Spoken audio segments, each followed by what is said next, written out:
Alright, I'll start it. Alright, so prescription drug abuse.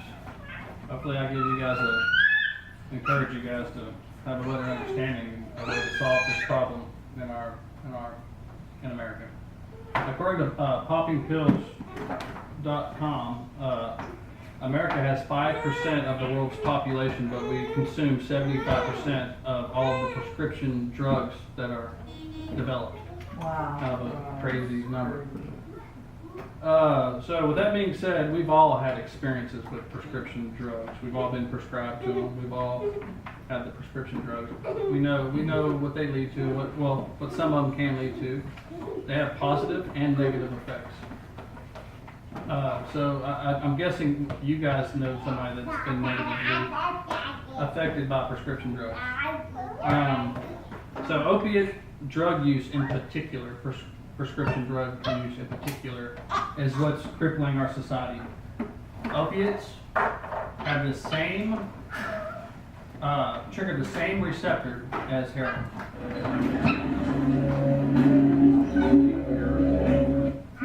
Well, we got you all patched up. I'll give you a squirt for some ibuprofen, and that should help with the swelling. Don't you think she might need something a little stronger? You mean like this? I don't think so, that's crazy. Do you know that most prescription painkillers like Vicodin and Oxycontin are opiates, and they work just the same as heroin? And if not used sparingly, can lead to heroin addiction. You know what? She's tough. We're just gonna stick to the ibuprofen.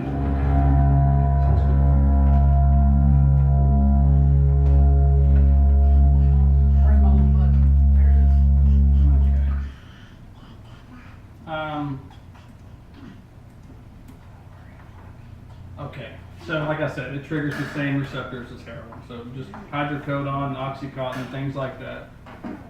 Opiates in general, that's the same drug. It's doing the same thing to the body as heroin. It's letting loose dopamine and serotonin, which makes you feel good. And so if you take higher doses than prescribed, your body starts to feel really good. It releases a lot, and you start feeling really well. You're just taking the prescription amount, you may not necessarily get that feeling. You're just going to lose the pain. So just a little bit more than prescribed is going to let loose all of those great feelings. Eventually, serious health effects and family problems can arise from the abuse of this drug. According to the CDC website, the human body is affected negatively by excessive opiate abuse even after the drug stops. It can take months or even years that the body is still feeling these bad effects. You can get insomnia, nausea, hot and cold flashes, anxiety, agitation, and depression. So even low amounts of pain can be unbearable to former opiate abusers. So they're taking the pill so much, they're not ever feeling any pain. So once they come off the pain, another side effect is you'll see that little things start triggering a lot of pain for an opiate user. If your tooth hurts, it may just hurt a little bit, but for a former drug abuser, it's going to be magnified greatly.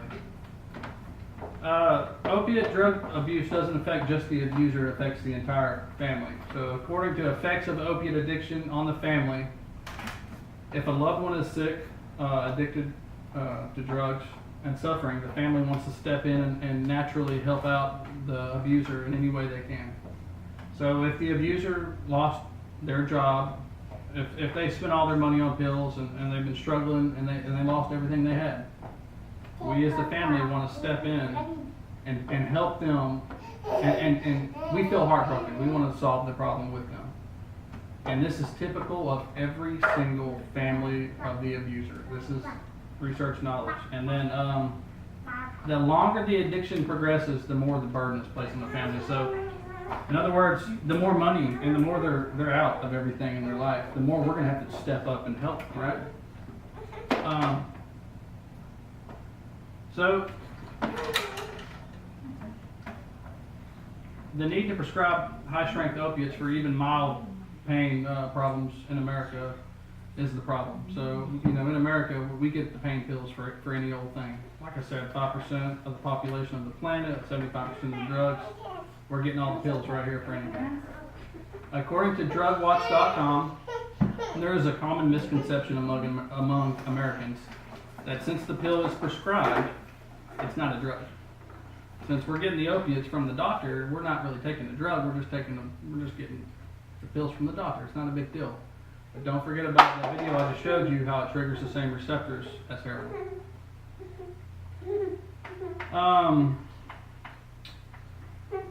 The drugs are dangerous, and they should be treated as dangerous drugs. Absolutely, just like heroin. They should be treated and regulated like dangerous narcotics like they are.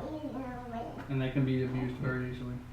Now, the other problem that we have here in America is that the doctors prescribe the pills unnecessarily, right? So they're prescribed and they're instructed and taught in medical school that, you know, if I've got this kind of pain, I need to give out this kind of opiate.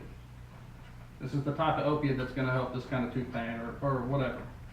And if they don't give out these pills like they're taught in school, then they can be reprimanded at work, at the hospital, and their coworkers will look down on them. They're the outcast. They should be giving out the pills. Believe it or not, that's how it works. Not to mention the pharmaceuticals. There are plenty of ways to fight this problem that we have on opiates, and the number one being self-control. We have to take responsibility for the opiates in our country. You know, that's ultimately the only way we can prevent the abuse of the drug is by your own personal self-control. In the end, that's the only way. I think education can absolutely help. The education of America is going to help control the way we treat pain management. If we were taught early on in school that these pills are narcotics like heroin, maybe we would not try to get them when we went to the hospital.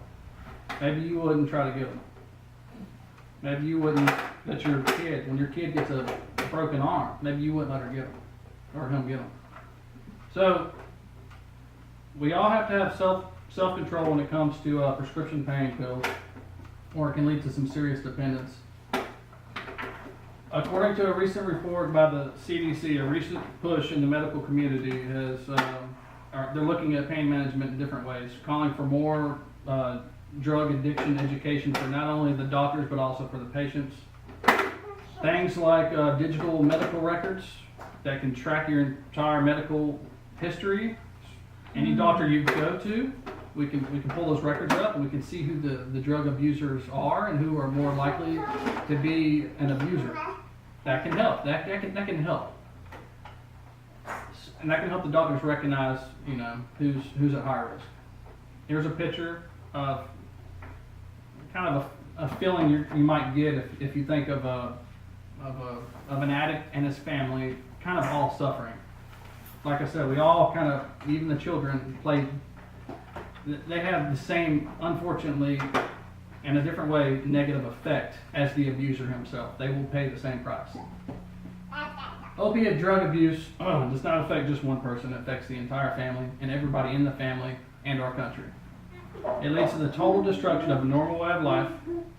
There's policies that can improve and help recognize and help this opiate abuse problem that we have in America, but ultimately, self-control is the only sure thing you have to stop opiate abuse. So I hope you guys will push this message along and help fight opiate abuse.